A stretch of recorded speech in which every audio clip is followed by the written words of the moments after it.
What is up, you guys? Welcome back to my channel, and if you're new here, just welcome. My name is Gemma Jade, but today, I'm sure you can hear the birds, I've got the windows open. I wanted to get back to discussing the Fae. I found two missing in the Fae scripts that haven't been done yet that I wrote, so I was like, you know what? Let's do it. Let's get into it. More of the missing in the Fae, because I know you guys love this so much, and I will let you know at the end of the video how to purchase my book, Missing the Fae Theory, on Amazon if you haven't done that yet. So, as we all know, or we most likely wouldn't be here watching this installment of The Missing in the Fae, many of us have a fascination with fairies. The Hollywood or Disneyfied versions we used to see in our head immediately upon just hearing the word is most likely long gone if you watch the other videos I've done on this subject. Even the most educated and dedicated researcher could easily be confused by these beings, as it's still unknown what exactly they really are. The meaning of the word fairy from Latin is, quote, to enchant, a state, condition, realm of enchantment, end quote. For centuries, fairies and humans have existed side by side, sharing the earth and all that is in it. Humans are even said to have been involved with trading with the fairies and had daily interactions with them for numerous reasons. Unfortunately, since mankind has become so ruinous, the fairies are said to have been losing their powers. They were originally given dominion over the woods and the streams inside of them. They basically ruled over all of which is now called Mother Earth, until we started destroying the forests and breaking the sacred truces which we created millennia ago. Mankind's need for answers has had a devastating effect on all species of Fae as well. Our constant experimentation on them has turned them into an enemy, and a very formidable one too. While we have a general idea of what the Fae are and are learning about all of the different species and the ways which we shouldn't ever provoke them, unfortunately, sometimes we can do so unintentionally.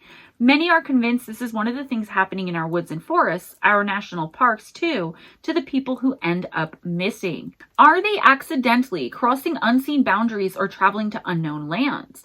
Are they inadvertently breaking the aforementioned truces between humans and the Fae agreed upon since the beginning of time? It's rumored we have driven them off of their own land, perhaps even underground.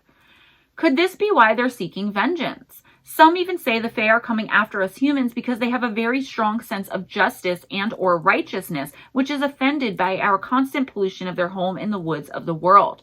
Is it their hatred of human deceit that made them become so uncharacteristically vindictive, spiteful, and in some cases even violent? Do we have that much influence on them? Off we go, folks, for another walk through the realms of the unknown, straight into the worlds of the Fae. Do not cross slowly. Watch carefully what you come across, as what you see with your eyes may not actually be what's real. It's a little known fact that the Fae also have a very complex hierarchy and even have kings and queens. These kings and queens rule over more than just their own species, too. There are certain types, too, who cannot rule and are the low man on the totem pole, for lack of a better term.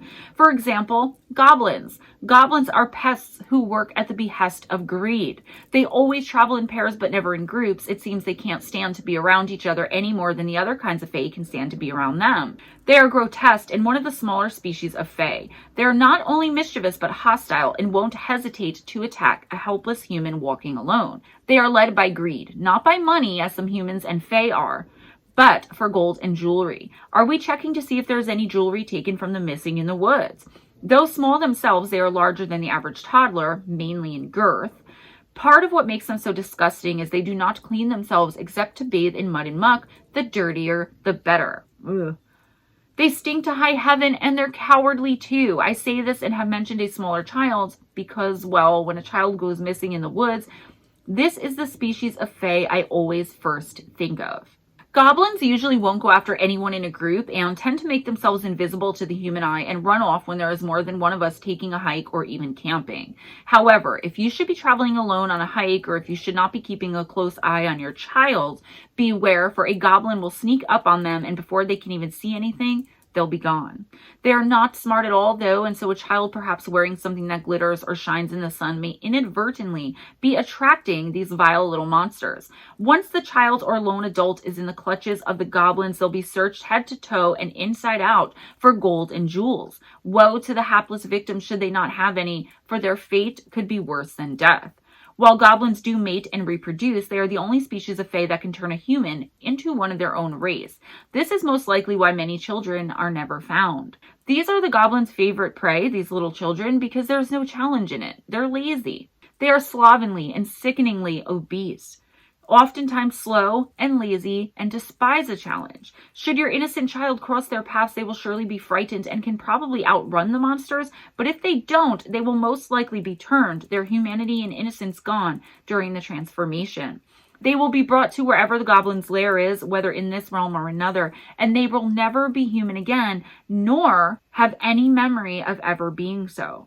Though such things would be a violation of the ancient truths between us and the Fae, so much we have done is a violation that the goblins will usually not see much trouble for what they've done. The Fae, as we have come to know them, are quite spiteful and wicked for the most part at least, and even the ones who aren't won't risk themselves to speak out against such atrocities done to us humans, even our children, which is usually off limits to all but the goblins and the changeling elves. The goblins and the changeling elves. Aside from lusting after our human gold and jewels, there is one type of goblin almost worse than the regular ones we just discussed. These are the quote-unquote red hats.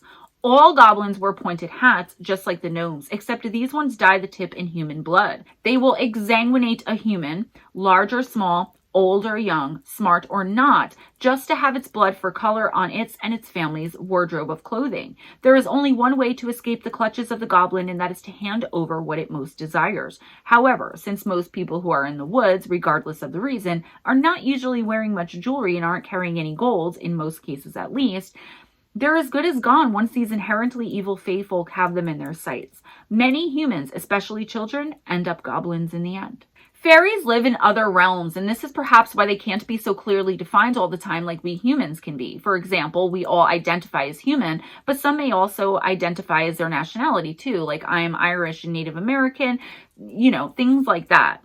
The Fae don't work like this, and this is mainly the reason we have such a hard time distinguishing one from another as we do.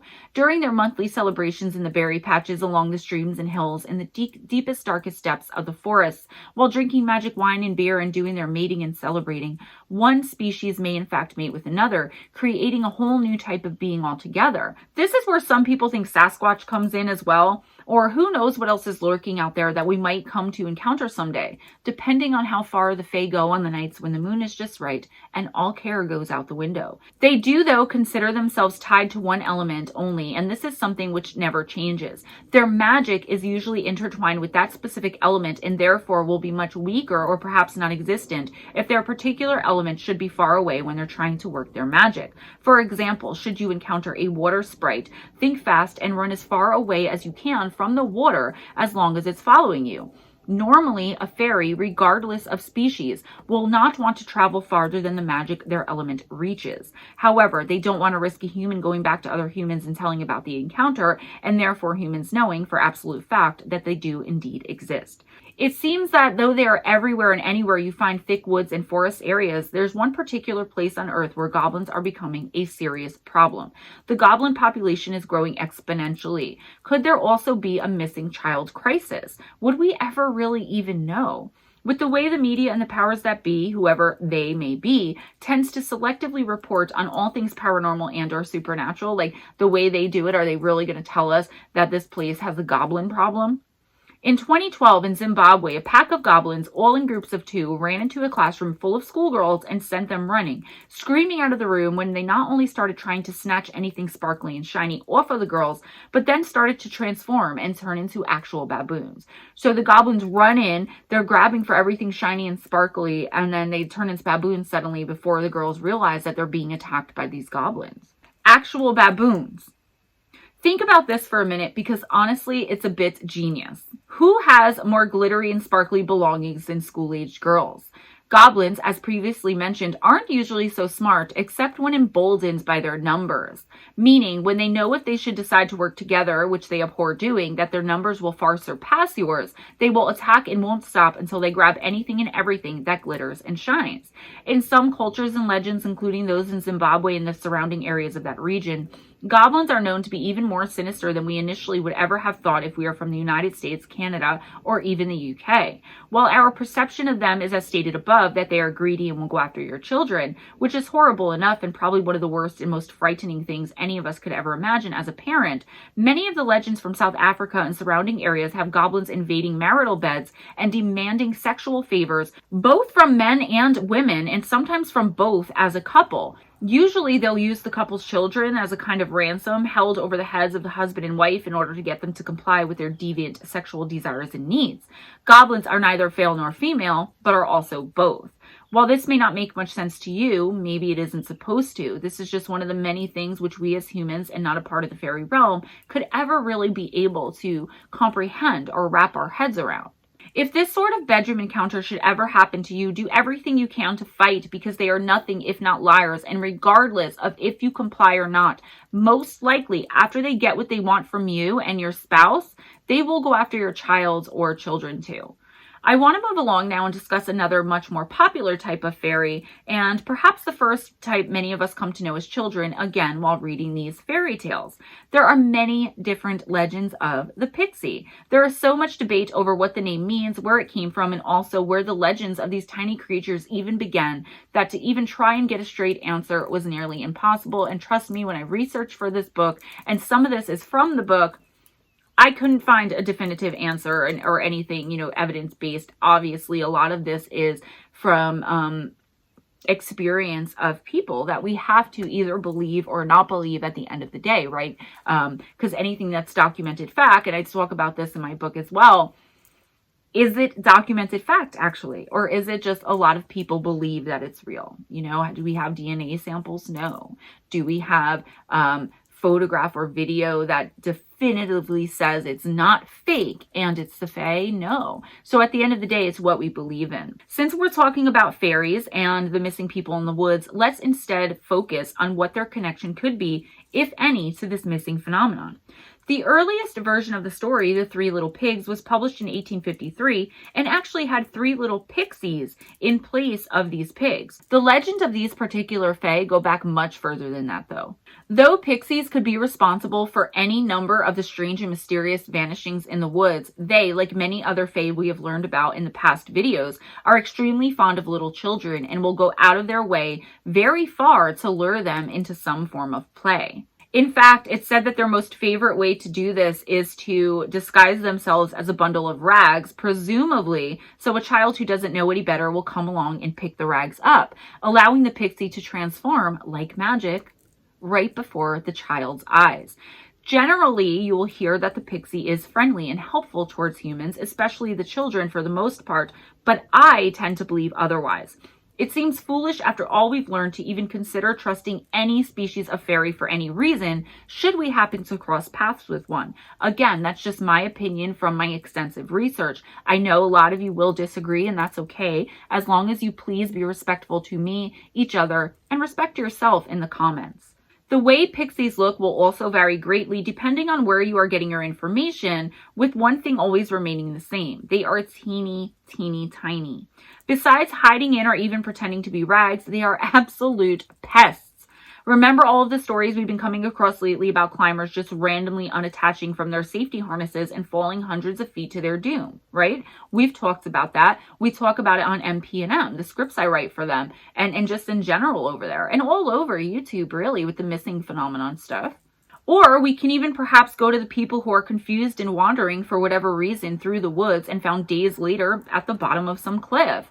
While some have survived these falls, it should make one wonder if perhaps a pesky little pixie had set their sights on something the human had that it wanted and started buzzing around the person's head and face and making them stumble, therefore causing them to fall off the cliff.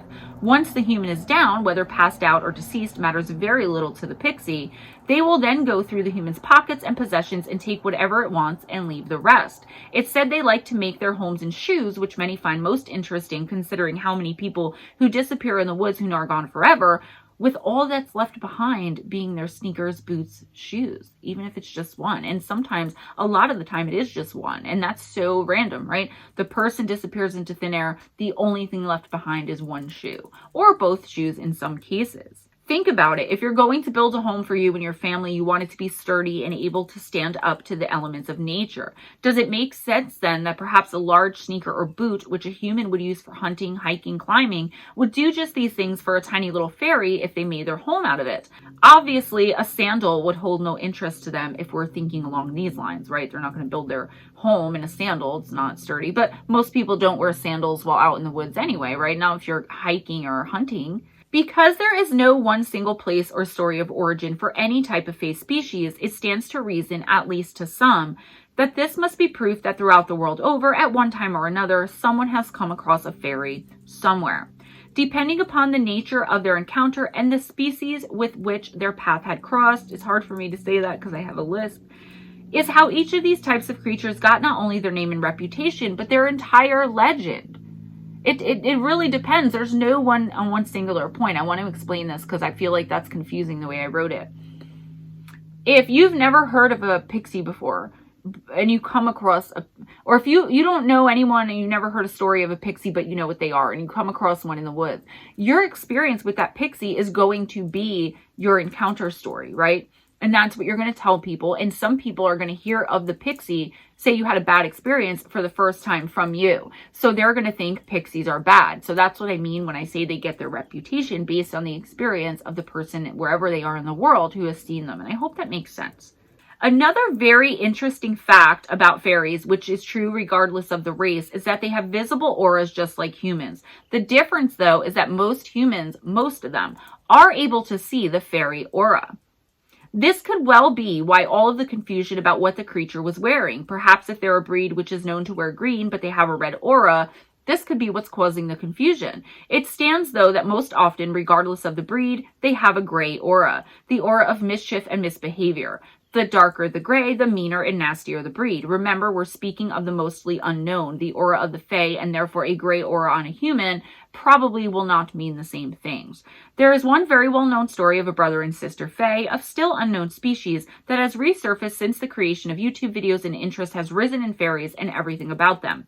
Most people who are familiar with the story, however, haven't yet put two and two together to realize that this is in fact a story or legend, depending on what you believe, of actual fairies. Remembering that they are not all tiny in size, I remind you of the story of the Green Children of Woolpit. For over 9 centuries, the story has been capturing the interest of many people who come across it, both those who believe in the fae and otherwise. Just the general strangeness of it and the fact that it is mostly known to be a real encounter or true story makes people absolutely enamored with and fascinated by the tale of the brother and sister who randomly showed up in a village in England speaking a language nobody had ever heard of before, which is still allegedly cannot be interpreted to this day, wearing clothing made out of material no one had ever seen before or since, and having skin the color of bright green leaves. Skin the color of leaves on trees when they first rebloom in the springtime. These children were confused by the most basic of things. Even the food they were offered seemed to have them absolutely bewildered, and all they would consume were raw beans. They ate nothing but these beans for months on end, but in almost all other ways began to adapt to the way of life in this English village. They remained silent except to speak their unknown language amongst themselves, but were otherwise seeming to be adapting well to what had to be a very dramatic and traumatic change, considering where it is they said they come from. We'll get to that in a minute. It strikes many as odd, however, that upon being baptized, the boy almost immediately died. Could this be because a Christian baptism goes against the very nature of the fae and their magic? After her brother passed away and was given a Christian burial, the little girl started thriving. She learned to speak English, began eating like a normal human being, and even lost her green skin color eventually. There finally came a time when she was able to and felt comfortable enough to tell the villagers her story. According to the girl, she and her brother were from a place called St. Martin's Land. Everything in this place, including the people, was green. The two were out herding their green cattle and heard a strange sound, something that sounded similar to a bell ringing. She said that they immediately became confused and disoriented and were compelled to start following the sound. This, she says, is how she ended up in their village. One minute they were in their homeland, and the next this strange English town, like the blinking of an eye. Could these children have accidentally and unknowingly stepped through a portal? Let's take a minute here to ponder whether or not these two actually knew yet that they were fairies. Perhaps they are of a strange race or breed which has no actual use for or interest in us humans and didn't feel it necessary to educate their children about us and our world or realm. Maybe these particular types are just as fearful as us in our magic as we are of them, and the children had only heard of us in their own mixed up and backwards version of fairy tales. Beware the humans in their evil realm at all costs, or something like that. Are there fairies who, for whatever reason, have no magic left and live a simple and mundane life, such as the ones we humans lived centuries ago, back when they were like peasants and stuff like that? Are they unsure of or trying to prove our existence? Maybe. And that's what many people who kind of know better believe about this particular story. The girl, who was given the Christian name Agnes, became known as ill-mannered and rude eventually as she tired of life in not just the village, but this realm. She wanted to go home. No matter how hard she tried, she could never even come close to finding her way back home, and some say even blamed the English villagers for the death of her beloved brother. She never heard that bell again and eventually married and settled down to have a family, though not in Woolpit, but in a surrounding village. She never returned to Woolpit and is said to have died an old widow, bitter and angry about the life she loved so much, which was forever changed and taken from her for unknown reasons. I wonder if, in even just a few of the many missing persons cases that happen in the woods, someone hears and is compelled to follow the sound of a strange bell, and perhaps ends up in a tiny little village called St. Martin's Lands, where everyone is green and from which there is no return. Perhaps, though weak, whatever species of fae who had lost 2 children to our human realm, their magic is strong enough to exact their revenge today. Maybe this is one of the reasons we lose so many children to the unknown wilderness. We talk a lot about technology nowadays and the fact it's near impossible to know if photo or video of alleged evidence, I talked about this before, of the existence of not just fairies but anything and everything else people have claimed to have encountered in the woods in the past few decades are real because of things like editing software and filter apps, and probably things that I know nothing about because I, believe it or not, and most of you that know me do definitely believe it, am technologically challenged. I can't even say the word. When speaking about true crime and forensics, as we do a lot on this channel and all across YouTube in general, we learn that as a society, there is no better proof found at a crime scene than DNA. Some skeptics have speculated that if fairies were real, surely there would be something left over from them, as not all species are said to be immortal, and that's true. If many of them were, then why would they be so protective and overly concerned of their species as a whole? While we know by now that elves need human DNA every few generations in order to survive as a race, and we also are well aware that there are some breeds who replace their own sickly children with our healthy ones in order to maintain their own survival, we don't know much of any of this, or really much of anything at all, when it comes to the fae as fact. So everything I just said we know. Do we really know that?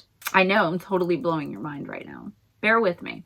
This obviously includes whether or not a species of fae is immortal. It would stand to reason to some that if a fairy were to die, regardless of species or race, there would be a protocol to get rid of the evidence of the body somehow, perhaps magically disintegrating it or even somehow transporting it back to their own realm, so no humans can verify their existence and then choose to go hunting for them. Despite their magic, there are many types of fae who are just as afraid of encountering us as we are of them. There is a man in Wilmington, North Carolina, United States, who in 2017 came across something incredibly strange, yet also incredibly fascinating. James Cornyn was hiking in the Rocky Mountains and stumbled across a falcon's nest. When he looked inside, surely he did a double take as he couldn't believe what his eyes had seen this first time. Had he actually seen what he thought he had? James picked up the anomalous object and took some pictures. The rest, as they say, is history, and the photos have since been causing quite a stir and a very hot debate as to what it is he actually found. Those of us familiar with fairies will say with certainty he indeed found a tiny skeleton of a pixie. There seems to be no other explanation for it, guys. There really isn't. I've seen the pictures and I wish I knew how to put them here. But if you look it up, James Cornyn Pixie skeleton or whatever, you should get the picture. Those skeptics are still scratching their heads and grasping at straws to come up with an explanation. Could it be at least possible that, before other pixies were able to get to their deceased friend, a falcon swooped down and grabbed what it thought was a small animal and brought it back to its nest for its young to play with or feast on? Could the bird have swooped it right out of the air? Who could ever know? There are just too many unknowns to ever say anything for sure when discussing the fae and the missing, and that's a fact, let alone the two subjects together and how they may or may not be connected. Some evidence, though not undeniable, is at the very least unexplainable, and James's quote-unquote fairy skeleton is just one of those many pieces of evidence, and I believe it is factual documented evidence. You guys have to look at the picture. Many people, even those who aren't very skeptical and believe in the existence of many things lurking in the woods, will turn up their noses at the notion and turn a blind eye to the fact that fairies exist. Even those who themselves research things such as Bigfoot and even UFOs and aliens will absolutely write fairies and fae culture and any and all evidence of and encounters with them off as a bunch of nonsense. It's like they draw the line at the fae. This, many believe, is exactly what the fae depend upon. The absolute refusal of some humans to even acknowledge their existence. That is, until it's too late. This denial could very well be the difference between who goes into the woods and comes back out, and who goes in and seemingly vanishes into thin air. Could the fairies somehow know this about a particular human? How easy it would be to sneak up on someone who won't even acknowledge your existence, let alone be on the lookout for you. How little effort it would take to catch these people unaware and make them pay the ultimate price. Whether it's a breed that simply wishes to play and perhaps ends up getting too rough, or the ones who come searching for us and have absolute intention of turning us into slaves or worse, it may be smart to listen to your human intuition when in the woods and forests, wherever in the world it is you are exploring them. Always pay attention to your gut, guys. Always. Better safe than sorry, our mamas used to say, so be sure and go prepared for anything and everything when out there in the woods. You can find how to best avoid most of the fae folk, or at least maybe get out of an encounter where you have accidentally angered one, in the previous videos I've done and in my book. Some of this is in my book, some of it's not. I'm kind of ad-libbing a little bit to bring you guys in more interest, but if you want the book, again, the link will be in the description box. That's all I have for you today, guys. I really hope you enjoyed this. I really hope you followed this. Thank you so much for all of my new subscribers. Please share this. Share it out as best you can. Be sure and give it a big thumbs up, too. Likes are getting kind of low. We got to get those likes up, guys. Spread the love, right? Subscribe if you haven't already. Would you do me a huge favor and go on over to MoonBearOracle and subscribe over there? I've only put out a couple videos, but I do have a lot of stuff coming for that channel. You guys just have to be patient with me as I learn and grow. I'm doing so many different live streams. So I have the Wednesday night live stream right here on the Gemma Jade channel from 7:15 p.m. to 11:30 p.m. Eastern time with Ghost Dragon ZW and Damien B. Sometimes Damien shows up. I pull a 1-card intuitive oracle read for the week for whoever comes in. First come, first serve. On Tuesday nights, live from another dimension, myself and Ghost Dragons talking about things and stuff and things.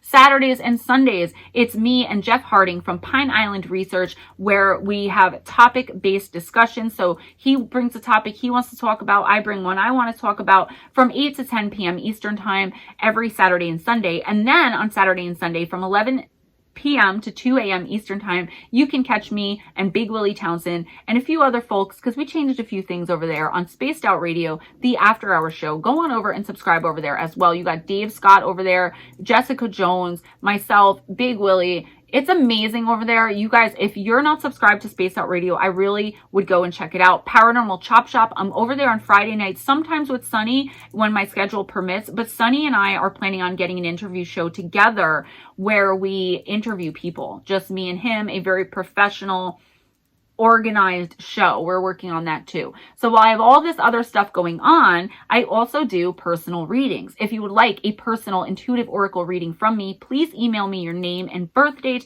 at moonbearoracle@gmail.com. For the month of May, I'm doing them for donation only. So that means I will do the reading for you and send it to you. And if you can, if you want to, if you're able, you just send me a donation through PayPal, Cash App, or my Amazon wishlist gift link. If you can't do it, that's okay. I'm willing to give you the message for free. All who need a message will come and get the message they need to hear for the month. Okay. I really appreciate you guys. I can't say it enough. I'm working on so many different things. I'm also a stay-at-home mom full-time to an almost 4-year-old little boy. So give me a break when it comes to responding to emails and comments. I really do the best that I can. I have such exciting news, a documentary I'm co-writing that Kevin Costner may be narrating.